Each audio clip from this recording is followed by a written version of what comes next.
It's 9 days after my surgery. I have begun to accept the fact that I am never going to get a really good night's sleep so long as this port is in, and I have to constantly sleep on my side or the other side or my back.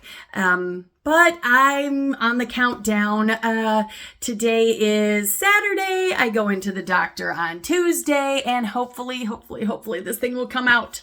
If not, boy, stay tuned, because I'm sure that that'll be an episode that, I will at least entertain somebody, if nothing else. But I thought today that I had complained so much about the clots and the other messier parts that I've kind of gotten into with this port over the last couple days. I haven't really shown you any.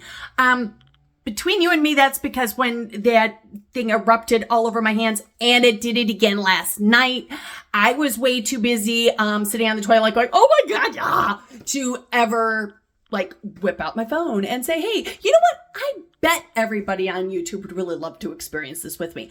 So for those of you who are disappointed, I'm terribly sorry. For those of you who are grateful, you're welcome.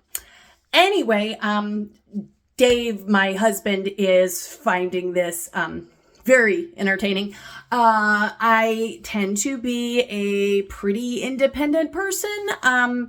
He took the lead in my caretaking in the beginning, but once I could handle it on my own, I've been kind of, doing it on my own.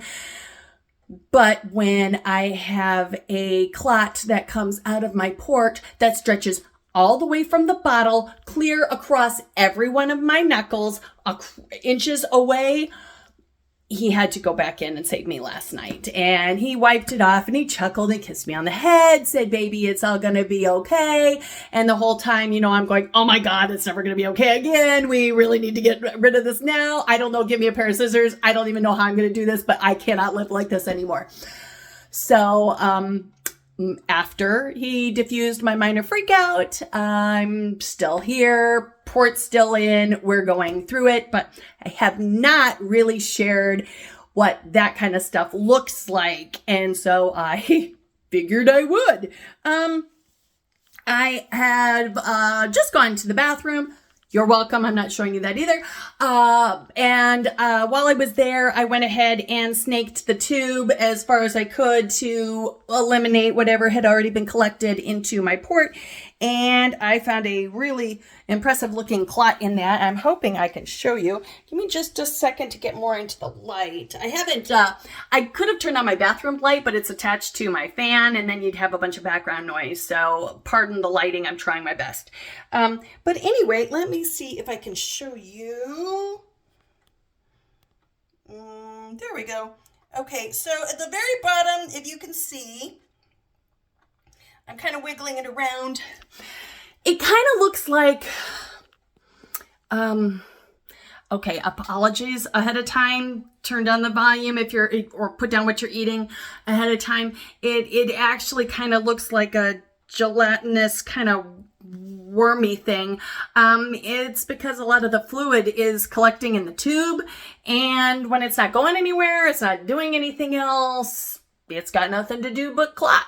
So when I snake it out of the tube, it's still very long and stringy, and then it just kind of collects in the bottle like a little red, disgusting, mucousy, wormy thing. It's normal. For people that have either history or people in their lives with other chronic illnesses or respiratory issues, we've seen worse, and it is. The one that erupted on my hand last night that I freaked out about, which I wasn't going to freak out about because it came out of my body. I freaked out because it was also stretched all over my hand. That's totally different than being in a bottle. But if when it stays in here long enough, it'll just dissolve in the rest of the fluid. When the remainder of that glob stayed in my port last night when I came out this morning and I emptied it out. I had fully expected to have round 2 with that stringy pile of mess, and I didn't. It was all liquefied and I just squirted it out and it was all taken care of. But hey, another fun thing about abdominoplasty that's not usually covered on sites like WebMD is the clots and their elasticity and how many times that is going to get everywhere by the very end. But hey, if the port was any fun, right, we'd all be having them. So I will talk to you later. In case you're wondering, no pain at all. I'm back down to my regular dosage of ibuprofen through the day. I am walking totally upright. The only thing I'm having to change right now is I still have to wear very baggy sweatpants. A lot of my sweatpants, my yoga pants, things like that, I historically wear very tight, and those end ports do not get along. I also got a different foundation garment, a restrictive garment. Not exactly as much boning as the one I was wearing before. This one is more elastic.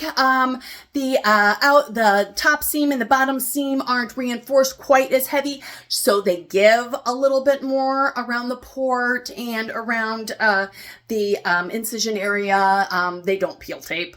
And it was much more comfortable to sleep in last night, but I cannot even tell you how much I am looking forward to having this big balloon out so that I can actually get some real sleep at night. I don't even care how much it leaks. It'll be so much better. Anyway, talk to you later on, unless something else blows up. Bye.